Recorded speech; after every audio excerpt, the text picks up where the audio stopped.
You're tuned in to The Dr. Kinney Show, and I'm your host, Dr. Erin Kinney, a naturopathic doctor and speaker dedicated to unraveling the mysteries of your body and guiding you back into balance. Let's get started. Hey, real quick, guys, before we start the episode, I want to share something that I'm really excited about.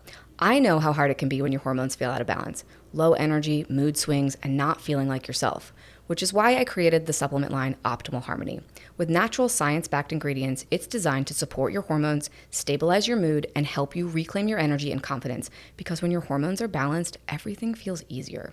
You deserve to feel amazing every day, so let Optimal Harmony line of supplements help you get there. Hey everyone, welcome back to another episode of The Dr. Kinney Show. I'm really excited about this episode. I am going to explore the topic of love as medicine. I recently had the really cool experience of going to a Joe Dispenza 3-day meditation retreat. If you don't know who he is, I highly recommend looking him up. He's got some really cool meditations, some amazing books on basically the neuroscience and the brain and how it interacts with our emotions and our thoughts. And anyways, but I experienced some really cool things when I was at this retreat.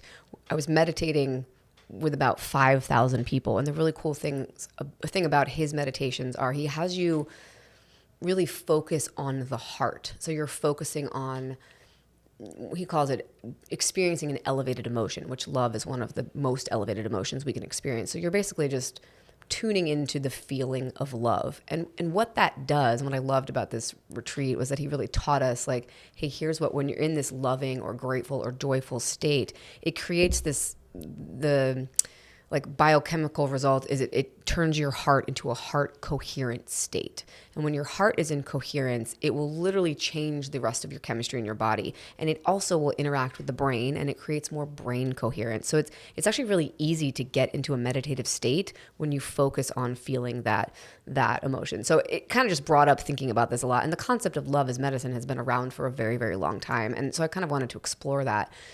I talk so much about, the fight flight response or the stress response versus the rest and digest. And when you are feeling love, and when I say love, I don't just mean romantic love. I don't mean it doesn't necessarily have to be just love for your partner. It could be love for yourself. It could be love for sunshine, love for your cup of coffee. It just is the emotion of love. It could be love for a higher power. It could be love for, anything, right? But when you feel that emotion, and it's very similar to the feeling of gratitude, when you're in that state, you cannot simultaneously be in the fight flight state. So one of the reasons why love is medicine is that love puts you into the healing mode. It puts you into the rest and digest state. And so, it was really cool when we were in this, everyone was meditating and all meditating on this. There just was so much love being emitted from everyone. And it was the coolest experience. We were all like, wow, this feels really good. And our bodies were so calm. And so it just was a really great reminder of oh, hey, if you focus on just the general feeling of love, it's amazing what can happen, not only in your physical body, but, some of his meditations, he has you conjure this feeling of love to help you attract things that you want in your life. Maybe it's a new relationship or a new job or more financial abundance or whatever it may be. But so when we're in that state, it's so much easier for the body to heal and for your life to heal. So, and this is really interesting. I think the opposite of this really became highlighted to me during COVID when we were all so isolated, and I feel like the predominant emotion during 2020 was fear. There was so much fear. It was really hard to flip out of that fear because there were so many things that were going on, and people got really sick, and not because they were getting COVID. They just didn't feel well. And I was insanely busy that year. People's hormones were out of whack. Their digestive tract was all out of whack. They were so stressed. They weren't sleeping, and I still see patients like that all the time, not necessarily from the pandemic, and I find in a lot of my patients when they don't love their job, their relationship, their primary relationship maybe isn't going so great. Maybe they're struggling to parent a child that's really difficult, and love is not the natural default. And it is very hard for the body to heal when you're not experiencing some sort of love. And, I've touched on this a little bit, when we've talked about autoimmune diseases, at some root when the body is attacking itself, sometimes we can contribute to that when we have negative thoughts about ourselves. But on the flip side, when we start to really practice self-love and the body can experience that, it literally helps to calm the immune system down. So I kind of wanted to just touch on some of these different ways that love literally can have such an impact on the physical body. And not only that, but it makes you feel good. I shared on social media a couple weeks ago, I reposted a thing that someone was talking about how they keep a gratitude list on their phone. And when they're having a bad day, they just like try to write things they're grateful. I actually keep on my computer, I have a document and it's called the I love document. And when I'm having a bad day and I like can't seem to get out of it, I will go read all the things I've written. And it's silly things. It's like, I love my dog. Oh, maybe that's not silly, but I love chocolate. I love, doing a puzzle. I love my daughter, but it can be like little mini things like I love the color blue, or I love that feeling when I wake up in the morning and I get to see the sunrise. So these little really kind of like general things can help to hack you out of a stress state or hack you out of a bad mood. And if anyone can remember back when you're fresh in a new romantic like relationship and you just you're consumed with love and you feel so good and everyone will tell you like, oh my gosh, you look amazing. What are you doing? And it's love. It's what you're doing. You're like, I just feel so in love. I'm so happy. I love my life. I love my part. Right. And when you're in that state, it kind of creates this like you like exude it, right? People can tell like, wow, you look good. What are you doing? And, and so when we get into a state where that's not the predominant emotion, where, there's a lot of fear or there's worry, that will show up in the body as well. And, I think everyone hates, when you're told, oh, hey, you look really tired. Are you okay? Like, I feel like when I'm told that, it's a sign to be like, oh, I'm not loving my life right now. I must be pretty run down. I think I need to go like tap back into what makes me feel good and what's going to make me feel loved and feel love for something else. So I think it's an interesting inventory to take if you're like, wow, my health has kind of been struggling lately, to think about like, where's love showing up in my life?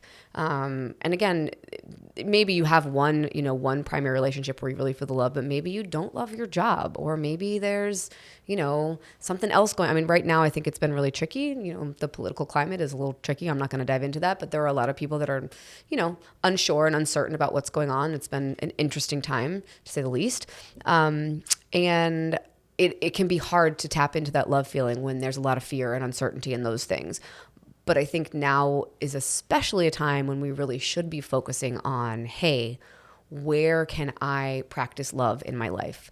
Where can I, practice receiving love from another, or from, my kids a few weeks ago came to me with a PowerPoint. It was extremely long, and the title of the PowerPoint was Why We Should Get Guinea Pigs. It was the cutest thing ever. I mean, I was like dying laughing. They had pictures of guinea pigs, and they listed out all the reasons why we should get them. And one of the main things, they were like, we love them so much, and holding them makes us feel so safe and loved. And in my head, I'm like, well, that's a pretty good reason to get a little small animal. There's a lot of things going on. There's a lot of things going on in our house. Kids are super busy, and, I have a lot of teenagers. And I was like, you know what? I didn't really want to get guinea pigs, but because I figured I'm probably going to be the ones taking care of them. But I actually really love small animals. I think it's such an amazing, like, to have a dog or a cat or something, just the kind of love that you experience with an animal is awesome. And it feels so good. Cleaning the cage is a whole separate thing, but we're gonna focus on how much love they brought to our lives. But in like the teenage time, there's a lot of angst, there's a lot of emotions, and a lot of things that don't always feel so good. But it's been really cool to watch my kids. They've bonded over taking care of this, and the love that they are putting out toward these little animals, and the love that they're getting back from the animals. It's actually changed their demeanor. Like we've had a lot more even days in the household, and we've got 12, 13, 11. We have like all the teenagers, and so our emotional stuff is pretty heavy a lot of weeks. But that's been really helpful. So it's kind of a cool example of like, oh, we kind of introduced this new thing for them to love, and we're seeing the changes in that. So animals can be a fantastic way for you to practice. When you have an animal, you take care of it, you love it, and it's a good way to be in that state. So, and there's a lot of different ways that you can practice the act of love. And, I have a lot of patients and myself that, a spiritual practice is really important to them. So having a love for a higher power is another really easy way to tap into this. And if you can find a good reference in your life, and maybe that's, your partner, maybe it's your child, maybe it's your dog, maybe it's you love your work, and you can tap into that feeling, and you really just close your eyes and think about okay, I'm going to think about how much I love my dog. I'm going to think about how much I love that partner, and try it. If you're listening to this, try it right now. Close your eyes, think about something that you just love so much, and see how your body feels. I feel like when I'm able to do that, you get this rush of good. And what's happening is you'll get a rush of oxytocin, which is the bonding hormone. It's the hormone that moms make when they're nursing, and it's also the hormone that is released when you have an orgasm. And who doesn't feel good after an orgasm? Your whole body feels fantastic and amazing. But you can tap into that without having sex, right? You can tap into that just by cultivating the feeling of love. One of the coolest things at this Joe Dispenza retreat was he called up 7 or 8 people that either had worked for him for a long time or had been practicing his meditations for a long time. And he does this really advanced meditation. It's called a pineal gland meditation. And you use this really kind of tricky breath work where you're holding the breath. Like you close your perineum, which is like the base of your pelvic floor, and you breathe out, and then you basically force oxygen all the way up to the pineal gland, which is kind of in the inside middle part of the brain. And you'll kind of hold it there, and then you relax. And you do this over and over again, and it will actually release oxytocin, and it causes this like crazy euphoric feeling in the body when done correctly. But so these people up on stage had practiced this meditation multiple years. And so as soon as he started diving into it, they hadn't even done the breath work yet. Their bodies started they looked like they were on stage having orgasms. They were like, oh, like they looked like they were in ecstasy. And he was like laughing. He's like, yeah, their bodies are so conditioned to this euphoric love feeling that they can't wait for the next hit of it. And, and he talked a lot about, so many of us kind of get addicted to negative emotions. We get addicted to feeling angry and frustrated and, irritated by our lives. And the more we stay in that state, the more we keep ourselves in that fight-flight state. When we have an emotion that doesn't feel good, it triggers our stress response because it doesn't feel good, right? And usually you're angry for a reason that, could be threatening to the body in some way. But when we teach the brain and the body, oh, hey, wait, we don't always have to be in that state. We could actually be in this loving, elevated emotional state. The body is like, whoa, wait, that feels way better than that other emotion. So you have to practice it. But so these people had practiced this so much that it was almost like Pavlov's dogs. Like they heard the first 2 notes of the music and their body was like, oh yeah, we're ready for this. We can't wait. So the point of me sharing this is that the more you practice bringing up this love emotion, or, it could be love, could be gratitude, could be joy, the more your body is going to be like, oh yeah, this feels way better than that other thing. I would like to be in this state more. Kind of like, I like to think of it as like, and we think about this fight, flight versus rest and digest. They're like 2 muscles. And we could think about it as like, negative emotions versus these positive emotions. If you're constantly in the negative emotional state, you're going to work out that muscle, and that's going to be the stronger muscle. And so when a situation comes up where you could either choose, I'll just say love or fear, you might go with fear because it's easier for the body to go down that path.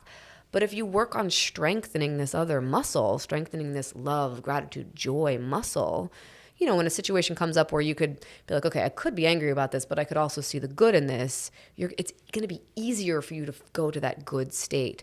So I think it's really important, if you're thinking about your life and be like, yeah, I do spend a lot of time, I'm angry or I'm frustrated or I'm upset. And that could be about situations or about your health or whatever. It might be time to be like, wait, again, what's that song? Where is the love? Like, where's the love in my life? Like, where can I find that? Where can I practice that? So I encourage you, like I said, to just a minute ago, close your eyes and everyone can find something in their life that they know that they love, and try to like tap into that emotion. And if you only have one reference example, great, use that and use it every day to practice it. You might have many examples, which is awesome. And then again, I love the I love list. It's just an easy, quick way. And once you start doing this, I'll do this with my kids when they're in a bad mood. My one daughter is kind of an extremist. She's everything is always the best thing, is either the best thing ever or the worst day ever. And so when she comes home and she's in the worst day ever mood, I will try, I usually start with something that I know she loves. I'm like, right now it's the guinea pigs. I'll be like, well, let's go hold the guinea pig and let's talk about what we love about them. And she'll be like, oh, I just love how cute his little nose is, and I love the little squeaking noises. And then it's a game we play, and then I'll be like, well, what else do you love? And she'll be like, well, I love my friend so-and-so, and I love my friend, this other friend, and I love you, and I love dad, and I love, and she kind of gets in this snowball. And then I literally watch her come out of this like, cranky, angry mood. And it's like her whole body opens up and she's like, all right, I feel really great. It's the best day ever now. And so she's been a really cool example to watch. Like, okay, we can use this little technique to, and I highly recommend this with kids. If you teach this early on, it's a great way to get your kids out of like a really bad mood. But you have to teach it to them, and you have to kind of teach it to them when they're in a good state. Be like, hey, we're going to practice this I love thing so that when you are having a really bad day or really upset, it's a great tool to help us come out of this. I'm sharing this about a child, but this works for adults too. If you're in a really cranky, bad mood, go try to find something small that you love and start to think about that and start to cultivate that feeling. And you will, I think it's amazing. Like I've had some, been through some times where I've been in low places, but if you're able to use that snowball effect of love, it will pull you out of it. The other kind of avenue I want to explore here in this love is medicine piece is what love will do to your DNA and to the body's ability to transcribe proteins. So the way that our DNA works is it's bound in these little like double helix coils. And what the first thing that has to happen is when a cell is trying to make anything, any sort of protein, usually the cells make proteins do all the work in the body. They also build other cells. But the body has to know which proteins to build and how to build them. And that's what our DNA is for. It codes all of the different proteins. But again, your DNA is wound really, really tightly so we can fit all that information into really small spaces. So the number one first step when the body has to make anything is the little enzyme comes and it has to unwind your DNA. So it has to uncoil it so we can get the strip of the codes of the amino acids that tell the body how to make the protein. When we are in a really stressed state, and they've done really cool research on this, your DNA literally coils itself tighter. So it becomes a lot harder for the body to read the DNA because it's harder for it to uncoil it. So think about it when you're stressed, your whole body will your shoulders tighten, you cramp down and my daughter, when she's in a bad mood, her body language shifts. She's like this, right? But when we relax, we tend to open up and, our everything relaxes in the system. When we're in a loving state, guess what? That actually does, it relaxes your DNA. The DNA will unwind so much easier, sometimes even on its own. So then when the body is like, okay, I need to go make a protein, it's a lot easier for it to make that protein. So one of the reasons why stress can have an impact on how the body functions is our body has a harder time making the correct proteins when the DNA is wound so tightly. But when we're able to tap into love, joy, or do anything that is going to bring us out of fight, flight, your DNA is going to unwind easier, which means the body can make the right proteins, which means the cells can do their job, which means your organs are going to function better and your body is going to be healthier. So there's actually literal science behind this, which is so cool. And it's really cool research. And the other thing, I think I've talked about this at some point on the show, where there's this guy, a Japanese doctor, Dr. Emoto, and he looked at water crystals, at the molecular level after water had been exposed to certain emotions or certain words. Sounds a little weird, but if you Google him, go look it up, Dr. Emoto, he would take a glass of water and he would say the word love to the water. Or I think they also did research where they would have people sitting there meditating and in front of the water. And then he will take a picture of molecular water and it's beautiful. It looks like the most beautiful snowflake you've ever seen. Conversely, he would take another glass of water and would say horrible things to the water, like you're ugly, you're mean, you're terrible, whatever. And those crystals of the water, when he took the pictures there, they're not symmetrical. They look awful. They look like it looks like an amoeba. It looks like something that you would not want in your system. So water will literally change the conformation of the molecules based off of what energy it's been exposed to. It's almost like, I feel like when I watched Frozen 2, the movie Frozen 2, where they look at, water has memory. Water has memory, and water is, absorbing and soaking in all of the different energies that it's exposed to. And, they've done this experiment with plants, right? If you speak nicely to your plants and you talk positively, your plants thrive. If you're mean to your plants, the plants don't grow as well. Plants are a lot of water. Our bodies are a lot of water. So if we are exposed to negative emotions, to negative self-talk, or to other people speaking negatively, that is actually going to change the way that the water is in our body. It is also going to affect how our DNA gets unwound. So you can start to see existing in a negative pattern of emotions for the majority of your day or your life is going to have an impact on your physical health and literally on your body's ability to unwind DNA, to make proteins, and on the water cells and how the water is interacting with your body. But the cool thing about water is you can very quickly change that. So you could take a glass of water that's been exposed to all kinds of hate and all kinds of things and then sit there and say amazing loving things or meditate in front of the water, and it will quickly change. So our bodies are like that too. So if you've been in a really grumpy, angry mood, bad emotional state, and then you conjure this feeling of love, I mean, the longer you do it, the better you'll feel, but you'll feel so much better. So again, I think the science part of this is really, really cool. And I think everyone knows. You can be like, yeah, totally, I feel better when I'm in love, or I love my job, or I love my life. But sometimes I think we need the reminder of, hey, you need to practice this daily, because it will have not only an impact on your mood and how you feel, but it actually has an impact on the cells in your body and how they're going to function. So again, point of this little chat was to kind of teach you guys, hey, like, love really is the most amazing medicine that we have out there. And I think a lot of things, as I talk about on the show, like, we have cool tools at this point in life, right? We've got supplements and cool testing and all these kind of fancy, complicated things that we can do to help our health. But there are also a lot of free, basic lifestyle things. I mean, conjuring the feeling of love, you can do that anywhere. It is 100% free.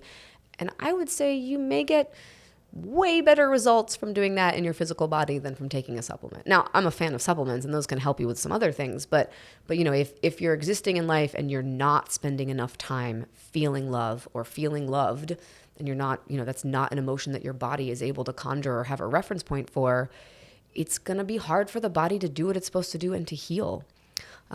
So again, kind of the quickest way for you to tap into this is to find someone, something in your life that you 100% are like, I love that without question, like unconditional love, and spend some time feeling that for that person, place, or thing. And then again, use that as a reference. And you can do this in a meditation. You can do this when you're sitting in a car. You can do this, you can do this anywhere, again, which is what's the beauty of it. And just notice how you feel. It's pretty cool. And like I said, if you haven't learned or don't know anything about Joe Dispenza, I would go check him out. You do have to purchase his meditations. They're on his website. But there's some amazing ones where he teaches you he calls it like tuning in with your heart, and teaches you how to like practice using that elevated emotion to heal the body and to manifest and create kind of anything that you want in your life. So really cool tool. And I feel like I've known about this. I've known about the concept of love as medicine for a long time, and I incorporate it in practice, but it was really cool to have this experience and get reignited my passion for this part of, and this is something I remember when I was in naturopathic school, in almost every single one of our classes, this concept was brought up, and it was like, hey, this is like the very basic of our medicine is love.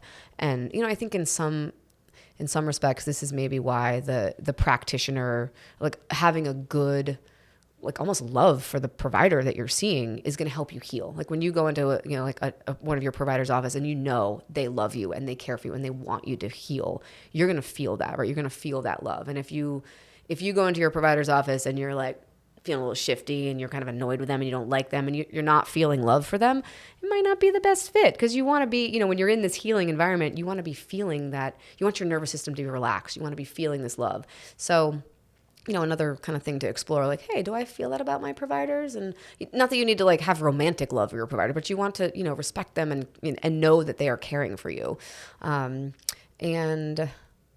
So love is medicine, guys. And again, this is a free thing. This is a something that can have way more of an impact on your health than I think a lot of us realize. I mean, I sometimes like forget about this part of it, that it is a fundamental part of being human. Is love is so important for us. And oftentimes that is not talked about. It is not looked at. It's not asked about. I find in, a lot of practices, people don't ask about that. Like you need to like, and I think sometimes this is something I see come up a lot. Like, patients will be, year 15, 20 or so of marriage. And obviously they love their partner, but they're not feeling that like acute love every day. And they're, maybe like they're in their 50s and job is stressful. And there's just a lot of like, in their life. And, and I always like to talk about, well, hey, like what do you like to do? What do you love to do? What makes you feel good? And if you're thinking about that answer for yourself and you're like, I don't even know, that's where I would start right now, is start with like, okay, let me see if I can find something that I can do on a daily or semi-regular basis that I love, that makes me feel good, that, is going to give my body that love reference point. Because when you have that, it's going to make everything else feel better in your life, both physically and emotionally. And I think, like I said earlier, I think we are in times where the more love that we can all tap into, the more we're going to be able to change the world to make it a better place. So I hope this resonated with you. I hope you go out and try to find that love reference and use that in a meditation, or use that just to make yourself feel better. And if you try it and you feel like you felt some results, if you want to message us and let us know, you can message us on social media or email our office, and because I would love to hear some stories about that. So thank you guys for listening, and we'll see you next week. Thank you for tuning in today. If you enjoyed this conversation, be sure to connect with me on social media to find more helpful tips and information. You can find me at Dr. Kinney on all of the platforms. And please be sure to subscribe and leave a rating and/or a review.